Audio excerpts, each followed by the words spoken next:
تو مجھے دیکھ لے، میں تجھے دیکھ لوں، میں تجھے سجا سجا کر دیکھوں، تو سچ سچ کر دیکھتا چلا جا، میں تجھے نکھار نکھار کے دیکھوں، تو نکھر نکھر کے دیکھتا چلا جا۔ اے محبوب میں اپنی مشیت سے تجھے بناتا چلا جاؤں اور اپنی طبیعت سے تو مجھے دیکھتا چلا جا۔ اے محبوب تو مجھے اس طرح دیکھ لے کہ جب آدم علیہ السلام نے فرمایا اشہدو ان لا الہ الا اللہ، آدم صفی اللہ کی ضمانت دو، تو لوگوں نے پوچھا اے آدم کیا تم نے اللہ کو دیکھا؟ حضرت آدم نے فرمایا نہیں، ہم نے نہیں دیکھا، فقط سنا۔ اب یہی معاملہ حضرت نوح کے ساتھ ہے۔ حضرت نوح فرما رہے ہیں لوگوں پڑھو اشہدو لا الہ الا اللہ و نجی اللہ۔ لوگوں نے کہا اے نوح کیا تم نے بھی اللہ کو دیکھا؟ کہا نہیں، ہم نے نہیں دیکھا، صرف سنا۔ آگے یہ سبرا بڑھتا رہا، حضرت عیسیٰ کا وقت آیا۔ حضرت عیسیٰ علیہ السلام نے فرمایا اے لوگوں پڑھو اشہدو لا الہ الا اللہ عیسیٰ روح اللہ۔ لوگوں نے سوال کیا کہ اے عیسیٰ، تمام آئے اور چلے گئے، یہی کہتے چلے گئے پڑھو۔ پوچھا گیا تم نے دیکھا؟ جواب آیا نہیں، ہم نے نہیں دیکھا، فقط سنا۔ اے محبوب تو مجھے اس قدر دیکھ لے کہ جب تو ضمانت دے اشہدو ان لا الہ الا اللہ محمد رسول اللہ کہلوائے، لوگ جب تجھ سے پوچھیں کہ اے محمد کیا تم نے بھی سنا، تو تو فرما دینا نہیں، میں نے سنا نہیں، اپنی آنکھوں سے دیکھا۔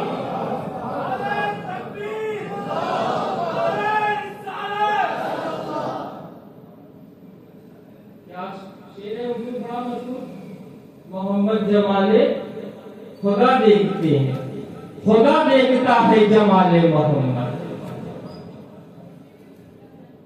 وہ رسول جس کی چاہت کا یہ عالم ہے، یہ اللہ تعالیٰ نے فرمایا حدیث قدسی ہے کنت کنزا مخفیہ، میں ایک چھپا ہوا خزانہ ہوں، اے محبوب تو میری پہچان کرا، اے محبوب تو مجھے احد و صمد کہلا، میں تجھے احمد بنا دوں گا۔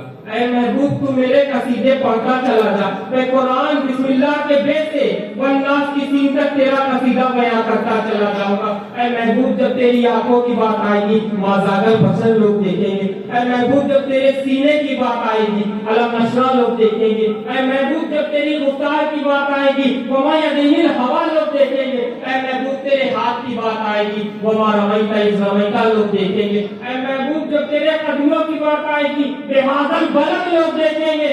اے محبوب قرآن دیکھتے چلے جائیں گے، تیری تصویر کھینچتے چلے جائیں گے۔ وہ اللہ کا محبوب جس کے توسل اللہ تعالیٰ نے یہ ساری کائنات کی تخلیق فرمائی، اور اسی اپنے محبوب کے سچے غلاموں کے لیے فرمایا ان اولیاء اللہ لا خوف علیہم ولا هم یحزنون، یہ بے خوف ہے، بے خوف و خطر ہے، اور لوگ ان کی شخصیت سے بات کرتے ہیں تابعی ہے کہ نہیں، تابعی ہے کہ نہیں، اعتراض ہو رہا ہے۔ اب ان سے بڑھ کر کے حافظ شاہ جمال ہے یا یہ ہے؟ انہوں نے آ کر کے ضمانت دے دی تابعی ہے، عبداللہ شاہ بغدادی نے بلا کر کے ضمانت دے دی تابعی ہے، منور علی شاہ نے ٹھیکہ ادا کر کے ضمانت دے دی تابعی ہے، صابر پاک نے اپنا تبرک بھیج کے ضمانت دے دی تابعی ہے کہ نہیں ہے۔ اور وہ مرد قلندر اللہ کا برگزیدہ بندہ جو آج رامپور کی دھرتی پر آراز فرما ہے، اسی بندے کے لیے سرکار غوث اعظم نے فرمایا تھا کہ اے منور تیری آخری عمر میں تجھ سے ایک مرد قلندر ملنے آئے گا جس کا لقب ولایتی ہوگا، جب تک اس سے ملاقات نہ کر لینا مجھ سے ملنے کو بتانا۔ حضرت شیخ سرکار منور علی شاہ جہاں سے نسبت فقیر کو حاصل 708 سال کی عمر بعد پائی، اور 650 سال جس ذات کی انتظار میں بیٹھے رہے وہ ارض سریا کا ستارہ یہ ہے۔ بچپنوں سے کرامتوں کا ثبوت سرکار ملا فقیر آخوند نے بارہا اپنے سکل اولیاء کاملین کی زیارت کی۔ تمام سلسلے کے اور بھی خلیفہ موجود ہیں، کیوں ہوگا 300 سے زائد سلسلہ اب تک آیا۔ اسی میں ایک سلسلہ اتنا معظم ہے جو اس خانقاہ کا واحد فیضان ہے۔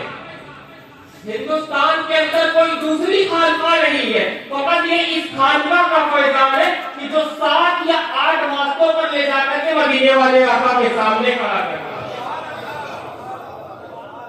یہ واحد اس خانقاہ کا فیضان ہے جو 2 واسطوں کے بعد حضور غوث اعظم تک لے جاتی ہے، اور سرکار غوث اعظم سلطان الاولیاء، امام الاولیاء، اور غوث الاعظم نے اپنے اس عاشق کو کس طرح نوازا کہ اپنے مرید کو بھی انتظار کرا دیا، اپنے پوتے کو بھی انتظار کرا دیا۔ سرکار منور علی شاہ، آپ نے سوال کیا کہ حضور غوث الاعظم کی آب حیات کیا ہے؟ یہ آب حیات ہے کون سی چیز؟ تو سرکار غوث اعظم نے جواب نہیں دیا، فرمایا اس وقت فقیر کے ہاتھ میں 650 سال کا آب حیات ہے، کیا تو پیے گا؟ سرکار منور علی شاہ نے 7 قطرے آپ کی ناخن مبارک سے جو ظاہر ہو رہے تھے ان 7 قطروں کو دیا، اور آپ نے 708 سال کی عمر بعد پائی۔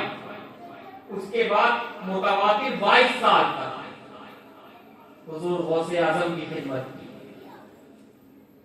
ایک روز سرکار غوث اعظم نے فرمایا کہ اے منور، فلاں فلاں جگہ کی زمین تیرے لیے منتخب ہے، میرے وصال کے بعد وہاں کے لیے روانہ ہو جانا، اور یہ میرا کھرکا، یہ میرا آسا، یہ میری دستار، یہ خلافت نامہ، یہ میرا لواب پاک اپنے ساتھ لیتے جانا۔ جب تمہاری عرابیت کے ظہور سے تمہیں پتا چلے کہ فلاں فلاں جگہ پر ایک مرد قلندر کی ولایت چمک رہی ہے، وہ اور کوئی نہیں، میری نسل، میرا خون، میرا سگا پڑپوتا علی احمد صابر ہوگا، جسے میں اپنا جلال عطا کرتا ہوں اور مصطفیٰ کا جمال عطا کرتا ہوں۔ جب تجھے پتا چل جائے کہ اس کی ولایت کا ظہور ہو چکا ہے تو یہ تبرکات اس تک پہنچا دینا۔ سرکار غوث اعظم کے حکم پر حضور منور علی شاہ نے ان چیزوں کو لیا اور لے کر کے اجازت لے کے باہر آنے لگے۔ سرکار غوث اعظم نے پھر پیچھے سے آواز دی کہ اے منور ٹھہر جاؤ، بات کو مکمل ہونے دو۔ آپ نے فرمایا اس طرح تلبی رضا یا شہید تھے حضور، اور کیا ہے آپ ارشاد فرما دیں؟ کہا اب اور سنو، یہ حفظ یمانی شریف جو رسول اللہ کے سینے سے مشتق آئی، یہ میرا مصلح، یہ میرا آسا، اور یہ میری دستار، اور یہ میرا ایک اور خرقہ، اسے بھی اپنے ساتھ لے جانا، اور تمہاری آخری عمر میں تم سے ایک اللہ کا برگزیدہ بندہ مجمع البحرین، مجمع البحرین کسے کہتے ہیں؟ تمہیں صاف کہا گیا مجمع البحرین کیا ہے صاحب؟ ارے آپ جواب دیں۔ وہ چیز جسے دوہری فضیلت حاصل ہے، جیسے سادات اکرام میں جو حسنی حسینی سید دونوں ہیں انہیں نجیب الطرفین کہا جاتا ہے، تو یہ مجمع البحرین سرکار غوث الاعظم نے فرمایا وہ میرا مجمع البحرین ہوگا، اس تک میرا یہ تبرک پہنچا دینا،